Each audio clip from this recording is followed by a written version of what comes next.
Dans cette vidéo, nous allons vous présenter une séquence extraite du film Le Seigneur des Anneaux, Les Deux Tours. Le réalisateur de ce film s'appelle Peter Jackson. Il est né le 31 octobre 1961 et est de nationalité néo-zélandaise. Les œuvres principales qu'il a réalisées sont Fantôme contre Fantôme de 1996, la trilogie du Seigneur des Anneaux en 2001 et 2003, une adaptation de King Kong de 2004 et la trilogie du Hobbit entre 2012 et 2014. Le Seigneur des Anneaux est la première trilogie de Peter Jackson. De plus, à l'époque, ce fut son premier projet à très gros budget, pour plus de 300 millions de dollars. C'est grâce à la trilogie du Seigneur des Anneaux que Peter Jackson gagna en popularité. Le Seigneur des Anneaux est une des œuvres fondamentales de la littérature dite de fantasy. C'est cette trilogie qui a popularisé ce genre. Elle a notamment incité des producteurs à se lancer dans l'adaptation de plusieurs succès littéraires de fantasy comme Le Monde de Narnia ou Eragon. La séquence commence à 1h38 dans le film. À ce moment de l'histoire, Gollum conduit les hobbits jusqu'à la porte noire du Mordor dans le but de détruire l'anneau. Frodon a pitié de l'ancien porteur de l'anneau qu'est Gollum et lui montre des preuves de gentillesse. Cette gentillesse aura comme conséquence une remise en question chez Gollum. Dans cette séquence, Gollum se parle à lui-même et une dispute a lieu entre ces deux personnalités. Ces deux personnalités seront donc différentes physiquement mais aussi psychologiquement. Ces différences seront montrées par le son, dont principalement la voix et l'image, dont les plans et les différents points de vue.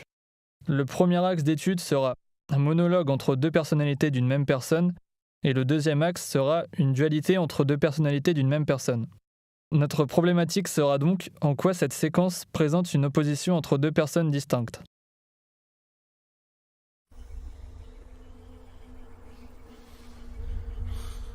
Nous le voulons. Nous en avons besoin.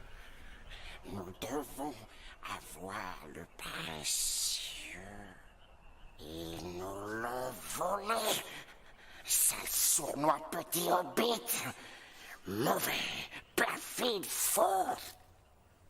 Non, non, pas le maître. Si, le précieux faux. Ils vont te duper, te faire du mal, te mentir.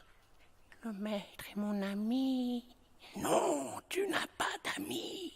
Personne ne t'aime. Je n'entends rien, je n'entends rien. Tu es un menteur et un voleur. Non? Meurtrier. Va-t'en que je m'en aille. Je te déteste. Je te déteste. Que serais-tu devenu sans moi? Gollum, Gollum, je nous ai sauvés. C'était moi. Nous avons survécu grâce à moi. Plus maintenant. Qu'est-ce que tu as dit? Le maître veille sur nous à présent. Nous n'avons plus besoin de toi. Comment? Allez, va-t'en et ne reviens jamais. Non! Allez, va-t'en et ne reviens jamais. Allez, va-t'en et ne reviens jamais.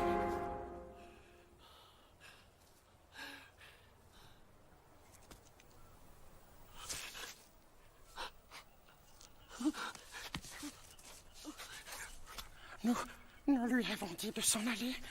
Et il s'en est allé, mon précieux. Parti! Sméagol est libre! Donc je vais vous présenter la partie un monologue entre deux personnalités d'une même personne. L'élément déclencheur du monologue est l'anneau que porte Frodon dans sa main. En effet, entre 0 et 7 secondes, il y a un zoom avant sur l'anneau en gros plan, suivi de la voix de Gollum en digétique qui est assez faible, ce qui nous donne comme information qu'il n'est pas proche. Sa voix est accompagnée des bruits digétiques de la forêt tout au long de la séquence. Nous pouvons également entendre un sifflement aigu qui sort de l'anneau annonçant le mal. Vu que dans la trilogie, l'anneau est un objet appartenant aux forces du mal, ce premier plan nous montre ce que voit et obsède Gollum, à savoir l'anneau. La totalité de la séquence comporte des couleurs froides, que ce soit au premier plan ou à l'arrière-plan, qui accentuent le monologue lugubre de Gollum. Dans le deuxième plan, entre 7 et 20 secondes, il y a un travelling arrière en direction de Gollum, qui nous permet d'entendre sa voix de plus en plus fort, jusqu'à arriver à lui dans un plan de demi-ensemble.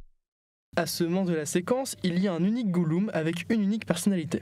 De plus, Gollum se situe sur une petite ruine de pierre située en dessous et à côté de lui, ce qui a pour conséquence de lui créer une scène de théâtre afin de mettre davantage en valeur son monologue.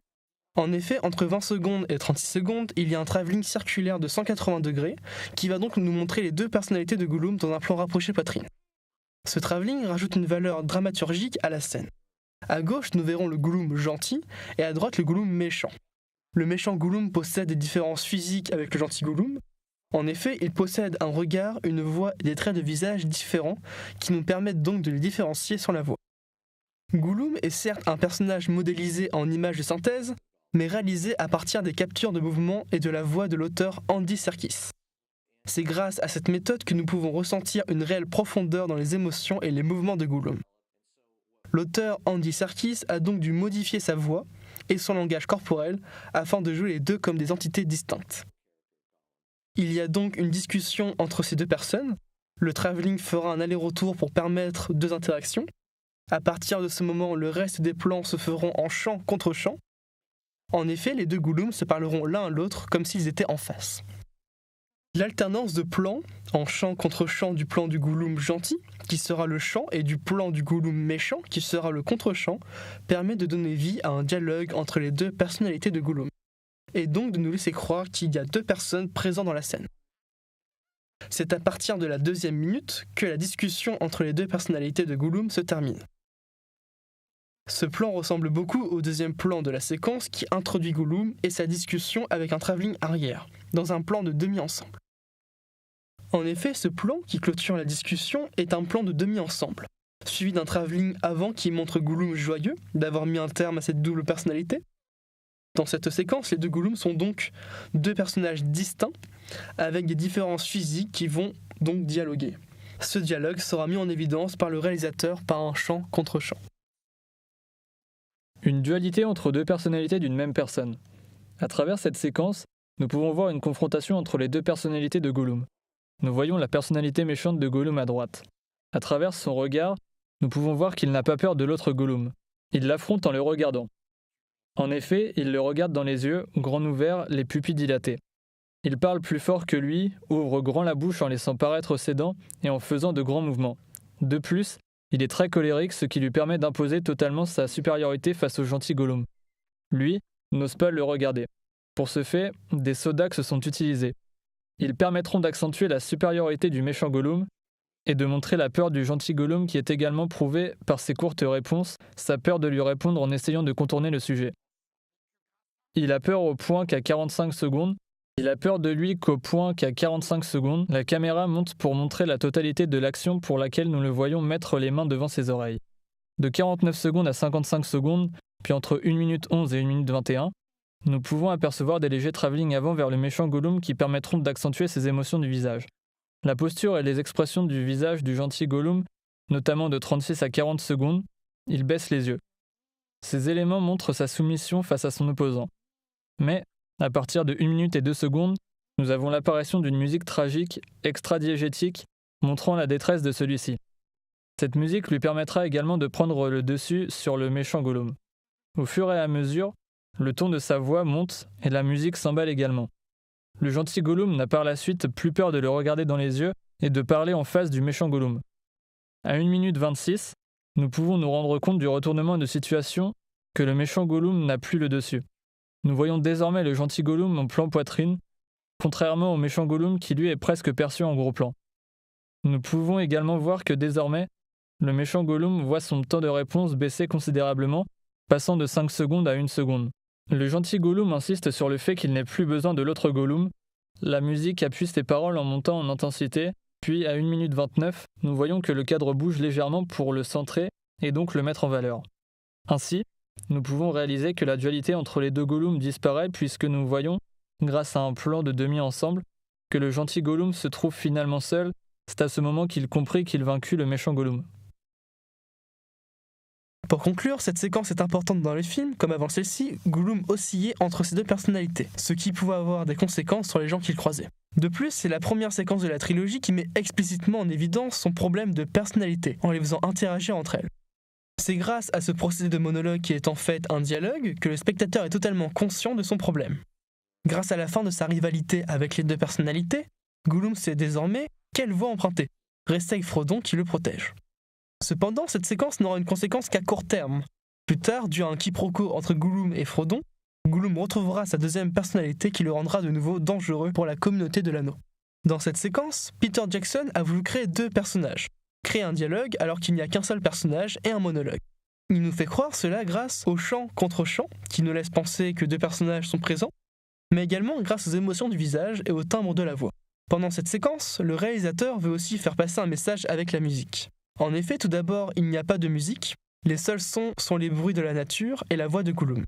La musique apparaît comme une détresse pour le gentil Gollum. Avant l'arrivée de celle-ci, le méchant Gollum le rabaisse.